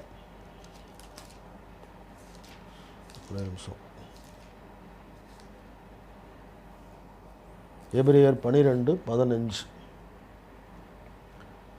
ஒருவனும் தேவனுடைய கிருபையை இழந்து போகாதபடிக்கும் யாதொரு கசப்பான வேர் முளைத்து எழும்பி கலக்கம் உண்டாக்குகிறதினால் அநேகர் தீட்டுப்படாதபடிக்கு. நல்லா புரிஞ்சுக்கணும். அப்போது கசப்பு ஒரு மனுஷனுக்குள்ளே இருக்கும்போது அவனால் அடுத்த கட்டத்துக்கு முன்னேறவே முடியாது, முன்னேறி செல்ல முடியாது. அந்த கசப்பு அவனுடைய வாழ்க்கையை கலக்கம் ஆரம்பிக்க விடுகிறது. இந்த கசப்பு தேவனுடைய கிருபையை இழந்து போக பண்ணுகிறது. இந்த கசப்பு அநேகரை கலக்கம் உண்டாக்குகிறது. இந்த கசப்பு அநேகரை தீட்டுப்படுத்தி விடுகிறது. அப்போது இந்த கசப்புக்கு இருக்கிற 3 சக்திகளை பார்க்குறோம். அப்போது ஒரு மனுஷனுக்குள்ளே கசப்பு இருக்கிறதுனா யாரை குறித்தோ எதை குறித்தோ நமக்குள்ளே ஒரு கசப்பு இருக்கிறது என்று சொன்னால் கொஞ்சம் கொஞ்சமாக உடனே ஆண்டவர் கிருபை எடுக்க மாட்டார். சவுலு காய்மகாரமாக பார்த்தாரு. கிட்டத்தட்ட 40 வருஷம் பொறுமையாக இருந்தார். தாவீதுக்கு அந்த கிருபை எடுத்து கொடுக்கும்போது கிட்டத்தட்ட 40 வருஷம் ஆயிடுச்சு. உடனே ஆண்டவர் கிருபை எடுக்க மாட்டார். கொஞ்சம் கொஞ்சமாக அந்த கிருபை அவனை விட்டு விலக்கி விடுகிறார். அப்போ இந்த கசப்பை வச்சுக்கிட்டே இந்த விசுவாச பயணத்தில் நம்ம போகும்போது அவங்களுக்குள்ளேயும் மற்றவங்களுக்குள்ளேயும் கலக்கம் உண்டாகிட்டே இருக்கும். ஒரு டைம் வரும் பொழுது அதனால் அநேக தீட்டுப்பட்டு போயிடுறாங்க. ஏன்னா இந்த கசப்பை அவங்க உள்ளே விதைச்சிட்டாங்க. அவன் இப்போ அது என்ன செய்யுதுன்னா, அந்த நபர் வேறொரு நபர்கிட்ட போய் சொல்லுவாங்க, சிஸ்டர், அந்த சிஸ்டர் உங்களை பற்றி இப்படி சொன்னாங்க சிஸ்டர், நான் உங்களை பற்றி இப்படி ஒரு விஷயம் கேள்விப்பட்டேன், போய் உங்களை போய் இப்படி சொல்லிட்டாங்களே, நான் இப்படியெல்லாம் பார்த்தேன், இப்படியெல்லாம் கேள்விப்பட்டேன், ஐயோ எனக்கு ரொம்ப துக்கமாக இருக்குது சிஸ்டர், எனக்கு ரொம்ப பாரமாக இருக்குது, இப்படியெல்லாம் போய் சொல்லிக்கிட்டே இருப்பாங்க. இப்படி ஒரு துரோகம் பண்ணிட்டாங்களே, இப்படியெல்லாம் நடந்துட்டாங்களே, இப்படி கொஞ்சம் கொஞ்சமாக விதைச்சிக்கிட்டே இருப்பாங்க. ஒரு மழை வரும், உடனே என்னாகும், அது முளைக்க ஆரம்பிச்சிடும். இன்றைக்கி இந்த தமிழ்நாட்டில் பார்த்திங்கன்னா இந்த முள் செடி, இன்றைக்கி 2 வருஷத்துக்கு முன்னால் இதையெல்லாம் அழிக்கணும்னு சொல்லி கவர்மெண்ட் எவ்வளவோ முயற்சி எடுத்துச்சு. ஆனால் இன்னும் அதை அழிக்க முடியல. இது குறித்து நம்ம கேள்விப்பட்டோம். காமராஜர் காலத்தில் அமெரிக்காவிலிருந்து ஹெலிகாப்டரில் வந்து இதையெல்லாம் விதைச்சிட்டு போயிட்டாங்க அப்படின்னு எல்லாம் சொன்னாங்க. பட் எனக்கு சரியாக தெரியல. இது பாருங்கள், அதையெல்லாம் வேரோடு வெட்டி சாய்ச்சிடுவாங்க. ஆனால் அந்த விதை எங்கேயோ ஒரு இடத்துல உள்ளே கிடக்கும். மழை பெஞ்ச உடனே மறுபடியும் அது முளைக்க ஆரம்பிச்சிடும்.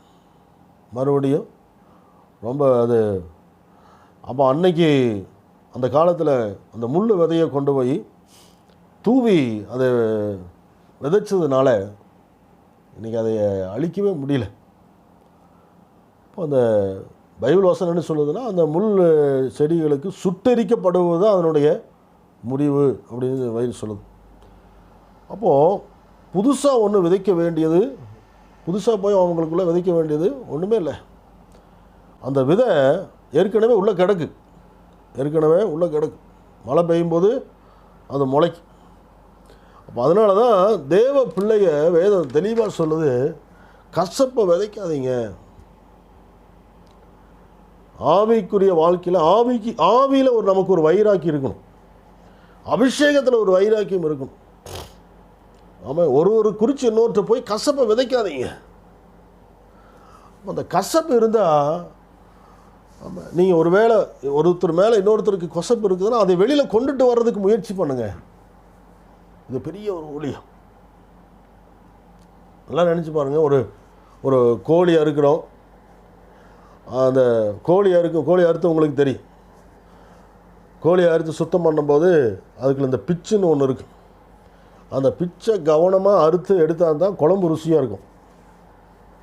அப்படி இல்லாமல் அதையை கட் பண்ணிட்டா முழு குழம்பும் கசப்பாயிரும். முழு குழம்பு மொத்தமும் அந்த கறியே கசப்பாயிரும். அப்போது இந்த இதில் ரொம்ப கவனமாக இருக்கணும். அதனால தான் பைபிளில் வந்து இந்த கசப்பெல்லாம் நீக்கணும்னா 7 நாள் சுத்திகரிப்பு. 7 நாள் சுத்திகரிப்பு. ஆண்டவர் கொஞ்சம் கொஞ்சமாக தேய்த்து அந்த கசப்பெல்லாம் கர்த்தர் எடுப்பார். அல்லேலூயா. அதனால தான் இங்கே யாக்கோபு, கசப்பான வைராக்கியத்தை உங்கள் இருதயத்தில் வைக்காதீங்க. அதை வச்சுட்டு நான் நீதிமானு, நான் பரிசுத்தவான், நான் தேவனுடைய பிள்ளைன்னு சொல்லாதீங்க. 3:14 யாக்கோபு 3:14 அவர் சொன்னார், சத்தியத்திற்கு விரோதமாக நம்ம ஒரு நாள் பொய் சொல்லவே கூடாது. கசப்பான வைராக்கியத்தை வச்சுட்டு நானுமே ஒரு ஊழியக்காரன் அப்படின்னு சொல்ல முடியாது. அங்கே பாருங்கள், யாக்கோபு தான் சொன்னார். யாக்கோபு 3 எங்கே வைராக்கியம் இருக்கிறதோ 3:16 வாட்சி பாருங்கள். வைராக்கியமும் விரோதமும் எங்கே உண்டோ அங்கே கலகமும் சகல துர்ச்செய்களும் உண்டு. பிரைசலா. வீட்டில் இருக்கிற 2 பேருக்குள்ளே கசப்பு, கோபம், பகை இல்லை. அந்த 2 பேர்த்தில் ஒருத்தர் இன்னொருத்தர் மேலே கசப்பு, இன்னொருத்தர் மேலே அந்த வெறுப்பு இருக்கும்போது அந்த கசப்பு இந்த குடும்பத்துக்குள்ளே கலகத்தை உண்டாக்கிட்டே இருக்கு. அப்போ எங்கே வைராக்கியமும், அதாவது ஒருத்தரை பற்றி வெறித்தனமான கோபம் இருக்கோ அங்கே என்ன இருக்குமா? கலகம், துர்ச்செய்தை. அப்போது ஒரு குடும்பத்துக்குள்ளே கலகத்தை கொண்டு வரக்கூடாது. ஒரு குடும்பத்துக்குள்ளே. அதனால தான் பவுல் அழகாக சொல்கிறாரு, நல்ல விஷயத்தில் மட்டும் வைராக்கியம் பாராட்டுங்க. பிரைஸ்லா. அல்லேலூயா. எப்படி பாவத்தில் நான் வைராக்கியமாக ஒரு காலத்தில் ஆண்டவர் ரட்சிக்கப்படுவதற்கு முன்னால் ஒரு காலத்தில் நான் பவுல் சொல்கிறார், நான் அப்படியெல்லாம் நான் பக்தி வைராக்கியமாக இருந்தேன். இன்றைக்கி அதுபோல் பரிசுத்தத்தில் வைராக்கியமாக இருக்கணும். பிரைஸ்லா. ஒரு சிலர் ஆண்டவர் பற்றி வைராக்கியமாக பேசுகிறாங்க. ஆனால் ரோமரில் வாசிக்கிறோம், ஆண்டவரை பற்றி வைராக்கியமாக பேசுகிறவளை அறிஞ்சிருக்கிறோம். ஆனால் பவுல் ஒரு இடத்துல சொல்கிறாரு, ரோமர் 10:2 தேவனை பற்றி அவர்களுக்கு வைராக்கியம் உண்டு என்று அவர்களை குறித்து சாட்சி சொல்லுகிறேன். ஆகிலும் அது அறிவுக்கு ஏற்ற வைராக்கியம் அல்ல. அது அறிவுக்கேற்ற வைராக்கியம் அல்ல. அப்போ நம்ம செய்கிறது, நம்ம பேசுகிறது எல்லாமே அறிவுக்கேற்றதாக இருக்கணும். சும்மா மூடத்தனமாக இருக்கக்கூடாது, மூடத்தனமாக பேசியிருக்கக்கூடாது. சத்தியத்தை நல்லா விளங்கி கொண்டு அதில் தெளிவாக நம்ம கடந்து போகணும். ஆண்டவர் ஏன், எதற்கு, எப்படி அப்படிங்கிறது தெளிவாக நம்ம அறிந்து கொண்டு மாம்ச வைராக்கியத்தில் இருந்த அநேக பரிசுத்தவான்கள் இன்றைக்கி நம்ம நினச்சி பார்க்கணும். எனக்கு தெரிஞ்ச அவன் எத்தனையோ மாம்ச வைராக்கியத்தில் இருந்தவங்க இன்றைக்கி உயிரோடு இல்லை, உயிரோடு இல்லை, ஆண்டவருக்கும் இல்லை, பின்மாற்றத்துலேயும் போயிட்டாங்க. மாம்ச வைராக்கியம் நிலைத்திருக்க, கிறிஸ்துவுக்குள் நிலைத்திருக்க பண்ணவே முடியாது. ஆகவே இது ஒரு கொஞ்சம் கொஞ்சமாக அழிச்சு போடும். Price the Lord. ஆகவே நாம் இன்றைக்கு அந்த வைராக்கியத்தை விட்டு ஆண்டவர் சமூகத்தில் நம்ம பரிசுத்த ஆவியில் எனக்கு ஒரு வைராக்கியம் வேணும், சபை குறித்து வைராக்கியம் வேணும். Price the Lord. பவுல் அந்த அளவுக்கு அவர் நல்ல ஊழியம் செஞ்சாலும் ஒரு இடத்துல அவர் போய் சிக்கிக்கிட்டார். ரோமர் 11:13 சொல்கிறாரு, புறஜாதியாராகி உங்களுடனே பேசுகிறேன், புறஜாதிகளுக்கு நான் அப்போஸ்தலனாக இருக்கிறதுனால என் இனத்தாருக்குள்ளே நான் வைராக்கியத்தை எழுப்பினேன். ஆமாம். அப்போது இங்கே ஜனங்களுக்குள்ள ஒரு தவறான வைராக்கியத்தை எழுப்புறார். குரூப்பிஷம் ஃபார்ம் பண்ணுறார். பவுல் நல்ல சயின்டிஸ்ட்டு தான், பட்டு இந்த இடத்துல அவர் மாட்டிக்கிட்டார். அதாவது இந்த இடத்துல சதி செய்கிறோம், பரிசெய்கிறோம் மெஜாரிட்டியாக இருந்தாங்க. அப்போது அவங்ககிட்ட உடனே அங்கேருந்து ஒரு பெரிய க்ரௌடை பார்க்குறாரு, கூட்டத்தை பார்க்குறாரு. அந்த க்ரௌடில் பரிசெயர் கூட்டம் இருக்குது, பரிசெயர் கூட்டம் அதிகமாக இருந்துட்டாங்க. இந்த பிரச்சனையை சால்வ் பண்ணோன்னா என்ன செஞ்சார்னா, நான் ஒரு அப்போஸ்தலன்னு சொல்ல அவனால் முடியல, நான் ஒரு அப்போஸ்தலன்னு சொல்ல முடியல. அதனால் என்ன பண்ணிட்டார், உடனே நான் பரிசேயரில் பிறந்த பரிசேயன்னு சொல்லிட்டார். அப்போது நான் பரிசேயர், அதனால தான் என்னை அடிச்சிட்டாங்க. அப்போ இந்த ஒரே ஒரு வார்த்தை ஒரு பெரிய கலவரத்தையும் உண்டு பண்ணி இவர் அவன் எப்படியோ தப்பிச்சுக்கிட்டாரு. ஆனால் அவ்வளவு மேலும் ஒருத்தருக்கு ஒருத்தர் அடிச்சுக்கிட்டாங்க. மாம்சீகமான வைராக்கியங்களை எங்கெல்லாம் நுழைக்கிறோமோ அங்கெல்லாம் பிரச்சனை தான் வரும். ஒருத்தருக்கு ஒருத்தர் அடிச்சுக்கிட்டாங்க. மாம்சீகமான பிரச்சனை அங்கே ஒரு கலகத்தை உண்டாக்கிறது. அது மட்டும் இல்லை, அதாவது கலாத்தியரில் வாசிக்கிறோம், அங்கேயே ஒரு வைராக்கியத்தை நம்ம பார்க்க முடியும். கலாத்தியர் 1:14 பாருங்கள், என் ஜனத்தாரில் என் வயதுள்ள அநேகரை பார்க்கலும் யூத மார்க்கத்தில் தேறினவனாய் என் பிதாக்களுடைய பாரம்பரிய நியாயங்களுக்காக மிகவும் பக்தி வைராக்கியம்.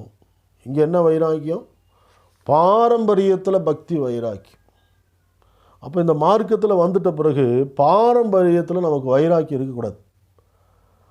இந்த சபை பாரம்பரியத்தை உடைச்சு வெளியே வந்த சபை. ஆமாம், சபைக்குள்ளே சென்டிமெண்ட் வரக்கூடாது. எப்போ சென்டிமெண்ட் உள்ளே வந்துச்சோ சபை அளப்படுது, சபை தள்ளாடுது. ஆவிக்குரிய வாழ்க்கையில் வந்த பிறகு பாரம்பரியம், கற்பனை, சென்டிமெண்ட்டு எதுவுமே உள்ளே நுழையக்கூடாது, உள்ளே இருக்கக்கூடாது. உலக பாரம்பரியத்துக்கு வைராக்கியம் பாராட்டவே கூடாது. ஆவிக்குரிய வாழ்க்கையில் வந்த பிறகு அவன் நிச்சயமாக அதிலிருந்து நம்ம வெளியில் வந்து தான் வேண்டும். பரிசுத்த ஆவியில் வரும் நமக்கு ஒரு வைராக்கியம். பழைய பழக்க வழக்கங்கள், பழைய சடங்காச்சாரங்கள் அப்படிலாம் செய்யும்போது நம்முடைய தெய்வீக தன்மையை நாம் இழந்து விடுகிறோம். அப்போது இந்த வைராக்கியமெல்லாம் நம்ம சபைக்குள்ளே, எந்த ஒரு சபைக்குள்ளேயும் அவன் அனுமதியாதபடி கர்த்தர் மேலே நமக்கு ஒரு வைராக்கியம் வரணும். Price the Lord. அப்போஸ்தலர் 21:20 வாசிக்கிறோம், நியாயப்பிரமாணத்துக்காக வைராக்கியம் பாராட்டினார்கள். Price the Lord. இப்படியெல்லாம் நமக்கு அவன் நல் விஷயத்தில் வைராக்கியம் பாராட்டுவது நல்லது. Praise the lord. அல்லேலூயா. ஆமென். அப்போது எப்போ நல்ல விஷயத்தில் வைராக்கியம் பாராட்ட முடியும்? தேவனுக்கு ஏற்ற ஒரு துக்கம். நம்ம சபை கிறிஸ்துவின் இரத்தத்தினால் இந்த கல்வாரி சிலுவையில் எவ்வளவு ஒரு பாடுபட்டார், எவ்வளவு ரத்தம் சிந்தினார். அவருடைய அந்த வேதனை, துக்கம் இதெல்லாம் எதுக்குன்னா, இந்த சபை எப்படியா இனி மீட்டு கொண்டு போக வேண்டும் என்று சொல்லி அவ்வளவு வேதனையுடையவராக அந்த சிலுவையில் தன்னை அர்ப்பணித்து இந்த சபையை அவர் மீட்கொண்டிருக்கிறார். அப்போ அந்த வைராக்கியம், சபையை குறித்து அவருக்கு இருக்கிற அந்த வைராக்கியம், அவருடைய பிள்ளைகளாகி நமக்கு அந்த வைராக்கியம் இன்றைக்கி இருக்க வேண்டும். அல்லேலூயா. எத்தனை பேர் ஆண்டவரே, ஆமென், நினச்சி பாருங்கள், சபைக்காக பரிசுத்த வேதாகமத்தில் பார்க்கிறோம். ஸ்தேவான், அவருக்குள்ள இருந்த வைராக்கியம், பவுல் அவருக்கு இருந்த வைராக்கியம், ஆமென், அப்படிப்பட்ட வைராக்கியம். நான் கிறிஸ்துவுக்காக ஆக்கில்லா பிரிஸ்கில்லா, நான் கிறிஸ்துவ நிமித்தமாக அவன் என் தலையை கூட நான் கொடுக்குறேன். நாங்களே பிரைஸ் தி லார்ட். அல்லேலூயா. நீ கிறிஸ்துவுக்காக என்ன வைராக்கியம் எடுக்கிறாய்? ஆமென். ஆண்டவர் இன்றைக்கு அது அப்போஸ்தலர் 22ஆம் அதிகாரத்தில் 3வது வசனத்தில் வாசிக்கிறோம். இன்றைய தினம் நீங்கள் எல்லாரும் தேவனை குறித்து வைராக்கியம் உள்ளவர்களாக இருக்கிறது போல. அல்லேலூயா. இன்றைக்கி நமக்கு ஒரு வைராக்கியம், தேவனை குறித்து எனக்கு ஒரு வைராக்கியம். அல்லேலூயா. நான் இயேசுவுக்காக எதையும் செய்ய நான் ஆயத்தமாக இருக்கிறேன். என் சபை ஆமென் அந்த வருகையில் காணப்படுவதற்காக தேவனை குறித்து எனக்கு ஒரு வைராக்கியம். ஆண்டவரே, மாம்ச வைராக்கியத்தை என்னை விட்டு அகற்றும்படி என்னை அர்ப்பணிக்கிறப்பா. ஆவிக்குரிய வைராக்கியம் எனக்கு வரட்டும் ஆண்டவரே. ஓ ராபாலா ஷாகராபாலாபா ஆராபாலா ஷாகரா. எல்லா கண்களை மூடி ஆண்டவரே தேவ சமூகத்தில் அப்பா இன்னைக்கு சோத்திரம். இந்த வைராக்கியம் இது ஒரு அக்கினி, இது ஒரு அக்கினி, பற்றி பிடிக்கணும், இது பற்றி எரியணும், எப்போவுமே எரிஞ்சிட்டே இருக்கணும். இந்த வைராக்கியம் எப்போவுமே எரிஞ்சிட்டே இருக்கணும். ஆவிக்குரிய வாழ்க்கையில் ஒரு வைராக்கியம், ஆவியில் எனக்கு ஒரு வைராக்கியத்தை ஆண்டவரை தந்து, அல்லேலூயா, கிறிஸ்துவுக்காக ஆண்டவரே நான் வைராக்கியம் உள்ளவனாக இருக்கேன், அர்ப்பணிக்கிறேன் ஆண்டவரே. அல்லேலூயா. ராபாலா ஷாகா ராபா. எத்தனை பேர் அந்த வைராக்கியத்தோடு ஆண்டவரே இந்த புதிய மாதத்தை அடியெடுக்க வைக்க விரும்புகிறீங்க? Price the Lord.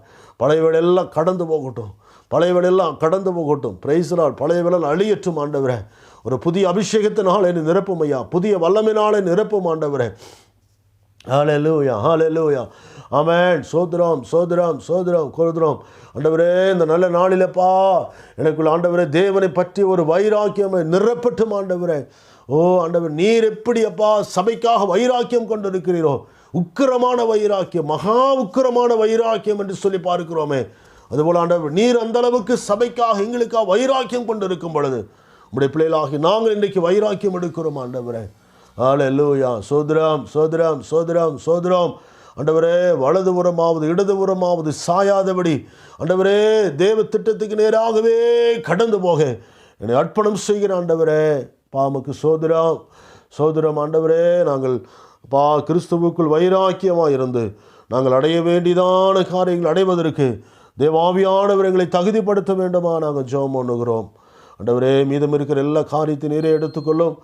விசேஷமாக 7 மாத காலங்கள் பிள்ளைகளை நடத்தி வந்தீரப்பா ஆண்டவரே. சோதரம் பிள்ளைகளுடைய எல்லா மன உளைச்சலை எல்லாம் ஆண்டவரே நீர் மாற்றி போடுங்க. யார் யார் என்ன மனபாரத்தோடு இருந்த எல்லாம் மாற்றியப்பா இந்த 8வது மாதத்தில் ஒரு புதிய ஆண்டவரே பிரசனத்தோடு, புதிய தரிசனத்தோடு ஆண்டவர் அழகாக காலடி எடுத்து வைத்து அடைய வேண்டிய நன்மைகளை அடைவதற்கு ஆண்டவரே நீர் உதவி செய்ய வேண்டுமா நாங்கள் ஜெபம் பண்ணுகிறோம் ஆண்டவரே. எல்லாருக்குள்ள ஒருவருக்கு ஒரு நல்ல ஐக்கியத்தை கொடுத்தாப்பா ஆண்டவரே. நாங்கள் நேசிக்கிறோம், எல்லாரையும் நேசிக்கிறோம் ஆண்டவர். எல்லாருக்கும் நாங்கள் ஜெபம் பண்ணுகிறோம் விசேஷமாய் சுகவீனமாய் பலவீனமாய் இருக்கிற ஒவ்வொருவருக்காய் நாங்கள் ஜெபம் பண்ணுகிறோம். இயேசுவின் நாமத்தினாலே எல்லா ஆண்டவரே நல்ல ஆரோக்கியத்தையும் சுகத்தையும் பலனையும் தாரும். விசேஷமாக ஆண்டவரே ஜான் பிரதருக்காக ஜெபம் பண்ணுகிறோம். எல்லோரும் ஜெபம் பண்ணுவாங்களே ஆமாம். இந்த செய்தியை கேட்டுக்கொண்டு எல்லாருமே அன்பு சகோதரர் ஜான் பிரதருக்காக ஜெபம் பண்ணுகிறோம் ஆண்டவரே. கர்த்தருடைய குடும்பத்தைப்பா நீங்கள் பராமரிக்கும்படியாக நாங்கள் ஜெபம் பண்ணுகிறோம். சோதரம் தேவநாயகர் இந்த குடும்பத்துக்காக இறங்குவீராக அதேபோல் ஆண்டவரே வீடு கட்ட வேண்டும் என்று சொல்லி ஆண்டவரே ஆரம்பிக்கிறதான பிள்ளைகளுடைய வீட்டு வேலைகள் நல்ல முறையில் ஆரம்பித்து நடத்தப்பட உதவி செய்வீராக. ஆண்டவரே வீட்டு கட்டுமான பணிகள் ஆண்டவர் நடந்து கொண்டிருக்கிறது, அதெல்லாம் நல்ல முறையில் நடந்து முடிய உதவி செய்வீராக. வேலையில் நல்ல உயர்வை தருவீராக. ஆண்டவரே வருமானங்களை பெருக பண்ணுவீராக. வருகிற மாதம் ஆண்டவரே எங்களுக்கு ஒரு அற்புதத்தின் மாதமாக இருப்பதற்கு தேவன் உதவி செய்ய வேண்டுமா நாங்கள் ஜெபம் பண்ணுகிறோம். ஒவ்வொருவரின் தனிப்பட்ட வகையில் நாங்கள் வாழ்த்தி ஆசீர்வதிக்கிறோம். ஆண்டவரே எங்களுக்கு நல்ல ஒரு ஆறுதலையும் சமாதானத்தையும் தந்து வழிநடத்தும்படியாய் ஆண்டவரும் இரட்சகருமாய் இயேசுவின் நாமத்தினால் ஜெபிக்கிறோம் ஜீவனுள்ள நல்ல பிதாவே, ஆமென் ஆமென். என் ஆத்துமாவை சொல்லுவோம். என் ஆத்துமாவே கர்த்தரை ஸ்தோத்திரி, என் முழு உலகமே பரிசுத்த நாமத்தை ஸ்தோத்திரி. என் ஆத்துமாவே கர்த்தரை ஸ்தோத்திரி, அவர் செய்த சகல உபகாரங்களையும் மறவாதே. ஆமென் ஆமென். நம்முடைய கர்த்தராகிய இயேசு கிறிஸ்துவின் கிருபையும் பிதாவினுடைய அன்பும் பரிசுத்த ஆவியானவருடைய அந்யோன்யம் ஐக்கியமும் இப்பொழுதும் எப்பொழுதும் சதா காலங்களிலும் நிலைத்திருப்பதாக. ஆமென்.